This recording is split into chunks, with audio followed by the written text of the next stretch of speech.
I'm 30F, and my husband is 30M. Hi everyone. Not really familiar with Reddit and having an account, but saw this as an online forum for relationship advice and could use some input. I love my husband and he's an amazing man, but we have flaws like everyone else. We both aged out of foster care and met at a youth fulfillment program, basically a work camp that helps kids with no families learn the fundamentals for living, finances, certificates, as needed. We were both 18 and stayed in contact after the program ended. He made it clear he liked me, but I was truly petrified of men at that point in my life due to past experiences and rejected him a bit harshly. I reached out to apologize and we became friends. Then a year or two later I saw he posted on Snapchat he was in my area. I asked if he would want to go on a date so I could practice being comfortable around guys and he agreed. He never made a move, never touched me, never made weird eye contact. If I said no he didn't ask a second time, not even as a suggestion. We went on these platonic dates for months with nothing happening, and one day I asked for a hug and then asked for a kiss and he asked me to be his girlfriend. We got married a year after and our 7-year anniversary is around the corner. We agreed we would not even think about having kids until we were older since both of us were the product of young parents. We've really just only focused on getting by on using as little money as possible and saving up every dime to buy a house. Thankfully, we got our house a few months ago and we were both able to quit our second jobs and for the first time only work regular 9-5s. Yay! I've discovered I really like gardening and baking and I love having a real home. We have been discussing adding to our family by having a baby and I feel very ready to be a mom. Scared still, yes, but ready. But my husband brought up how sad I would be if I had to quit since I've worked so hard. I told him I had zero plans to quit, I would only take maternity leave.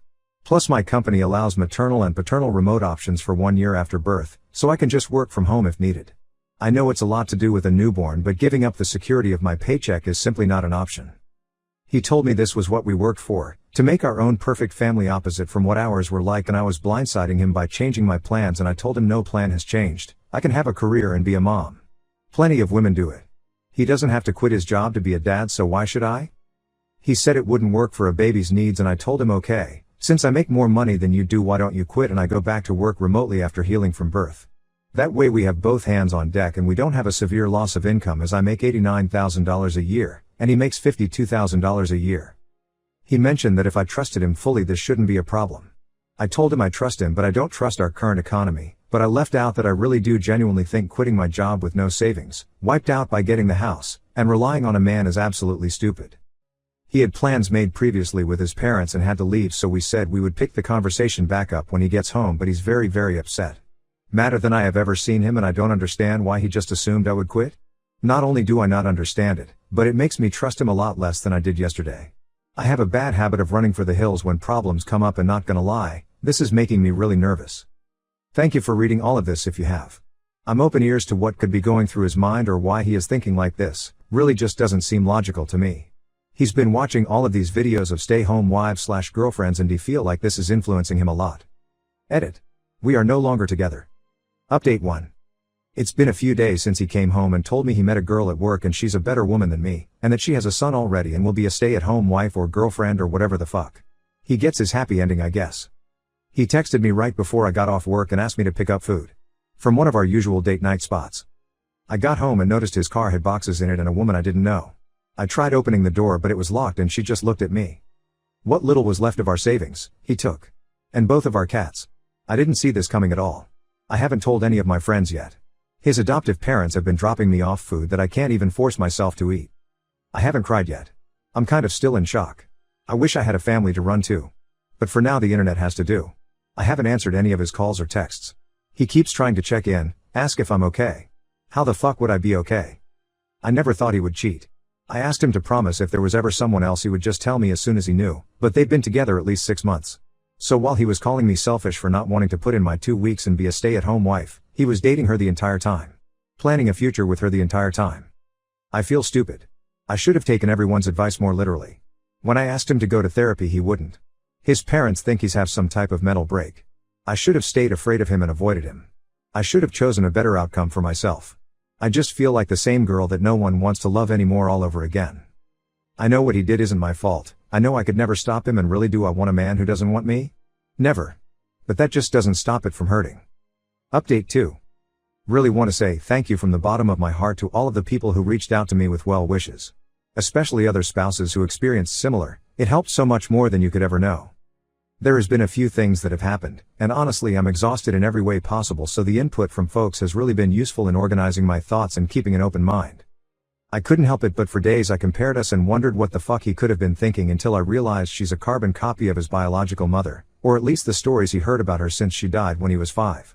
I hate that I feel bad for him still, even after what he's done, but we offered him support for his thoughts, we urged him to go to therapy, I even offered to pay for it myself, and he was too prideful. I lost both of my parents too, at an older age with even more core memories with them, so it wasn't a boat he was in alone. But he chose to act like it was and wallow in self-pity. He called me on our 7-year wedding anniversary, minutes after midnight, whispering apologies and saying he feels so guilty. I asked for what, and he just said, well, you know what we're going through. I told him, no, it's what you're doing. We are going through nothing. I was abandoned by my husband, exposed to God knows what while you were fucking her and coming back home to me. We were still having sex like every single day, so I made sure he knew just how disgusting I thought he was. Then he got pissed and told me he only started cheating because I couldn't follow his lead? Sir, look where you led yourself. Our entire marriage I've pushed him career-wise, hell, the job he is right now I applied to on his behalf. Meanwhile I'm pretty sure he doesn't, or didn't even know what my full job title is. I pushed him to reach out to the adoptive parents when he started getting family obsessed, but neither of us were ready for a kid. He went on about how I broke my promise first when I decided I didn't want to be a real mom by not quitting. That I was turning his adoptive parents against him because they are refusing to meet his new girlfriend. He blamed me again and then had the nerve to say that this could all be put on pause if I can learn how to make decisions that benefit a family and not myself. I asked point blank if he was insinuating that we could get back together if I quit my job. He told me, yes, I will always love you, but you make things more difficult than needed. I hung up and blocked him on everything. Spent the rest of the night hugging wine in the bathtub and wondering what the hell kind of person I had been sharing my heart with. The next day he went public with their relationship, posting a photo to Instagram, and most of our mutual friends reached out, with my closest friends commenting less than kind things on the photo. As it turns out, he and his new girlfriend have been together for 7, almost 8 months. She is 20, her son is around 2. I reached out to her ex, the father of her son, who she had left to be with my ex-husband. She moved out in the middle of the day and took their kids, so he was just as blindsided, if not more, than I was. We met up and went for a walk, stopped by a bar. Literally cried, laughed, hugged each other, sang songs way too loudly and sobbed in public like a lunatic, but it helped so much. We also made sure to exchange evidence for any court battles. I'm a little iffy towards him for now, considering that they had quite the age gap. She was 17 when they met and he was 26. He said she lied about her age and they met at a college party, and the next thing he knew she was pregnant. He gave her money for an abortion, but she came back with baby clothes instead, so he tried to do the right thing and moved her in with him. Also, she's not actually allergic to cats. She just hates them. She also was very aware he was married and has been to the house multiple times. He admitted he had cheated on her before their son had been born, while she was pregnant, but that she didn't tell him she knew until after she had moved out with their son. He said he was still texting her every day, not just about their son, but also about possibly working things out. He wants her back, but she seems to be head over heels for my husband, just like I was. I told him good luck, but yeah, not the direction I'm going in at all. This time he made his bed and he will lay in it for good. Our chances of reconciliation are 0. I have never accepted someone back into my life after a betrayal, and it won't start now. At first I wanted to make sure the divorce was going to be short and as simple as possible, even if it meant giving up some things, but after that conversation, I have decided I'm fighting tooth and nail for everything I can possibly get. I live in a no-fault divorce state, but my state does have special laws for adultery, can still sue for it here, and the divorce attorney I've consulted said it looks pretty good that I won't have to pay him alimony. He also told me to look into every single banking transaction in my accounts, as he did not think they got an apartment on his income without some extra cushion, aka my money, and he was right. Last year my ex-husband told me he got really into stock trading and if he could invest some of my money as well. Guess who was never doing any stock trading, and the screenshots he showed me were all fake/pulled from somewhere else, and he had been sending that money to his girlfriend or saving it for their new place. I've been pretty enraged since finding that out. He asked his adoptive parents to ask me to allow him visitation rights to see the cats, after he had to give them back once he realized his new GF is allergic to them. I relayed that he needs to first run me my fucking money, and then take it up with the judge. I didn't think visitation was a real thing for pets, but according to my lawyer it very much is.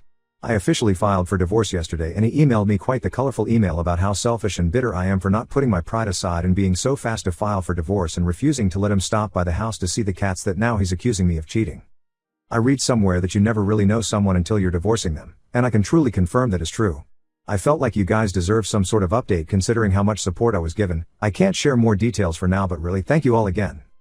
Update 3. I was stupid and got married at 23. We met in a foster youth program. Long story short, I didn't want to be a stay-at-home mom since I was the breadwinner. He found someone younger and dumber who would. I wish Reddit let you fucking change usernames, but here we are. I had to pick up another job to make sure I'd be able to afford the house on my own, but when my regional lead from my main job heard about it, they gave me a promotion that actually cut down my work time and gives me more money. I still kept the second job. It keeps my mind busy. Most of my work days were spent in collars and heels, but the side job is a overpriced membership-only gym that I definitely can't afford without my employee discount lol. I've had a few guys approach since I filed the divorce paperwork, but I just wasn't feeling up to it. And even though I stopped wearing my ring the day he moved out, I still felt guilty. Like I was betraying him. He was the only man I've ever been with, so spending a decade learning everything about one person, and now having to switch gears is really damn hard. But, one of the guys I see often at the gym asked if I'd be his date to a seminar he's sponsoring. I said no at first, and he accepted the no very gracefully. I saw him a few days later, sparked up some conversation and asked if maybe we could try a lunch date, just us, first. I was fully prepared for him to tell me nope, you're too late, but he instead canceled the plans he had already made. We met up a few hours later and honestly my face hurt from laughing and smiling so much. He's a pretty charming man and has a lot of random knowledge about safari animals that gives me the same comfort that watching animal documentaries does. He asked me out for a dinner date the next day, and when he let me know he was in my neighborhood earlier that day, I asked if he wanted to stop by and grab a breakfast sandwich before I left for work. I have a 9-year-old cat who hates like 99% of people, but she loved him and even let him touch her belly. He dropped me off lunch at work and we met up for dinner, and ever since we've been texting almost nonstop. I've never felt this comfortable with someone so fast in my life. It's scary, but I've already told him that we're separated. I haven't told him the nitty-gritty details, just that it didn't work out and we outgrew each other. But the seminar was this past weekend and I went as his date. It was a great night. I tried champagne for the first time, had the best conversations with some of his associates, and did a little professional networking too. The tomboy teenage girl I used to be would never believe this shit lol, but more than anything I'm grateful for the support of my friends, who got me through the tough nights so I could make it to the good ones. Only up from here, I guess? Final comment from Op. A marriage is only valuable if it's mutual and both parties are honest. One day I will have a real marriage, but what I had wasn't that.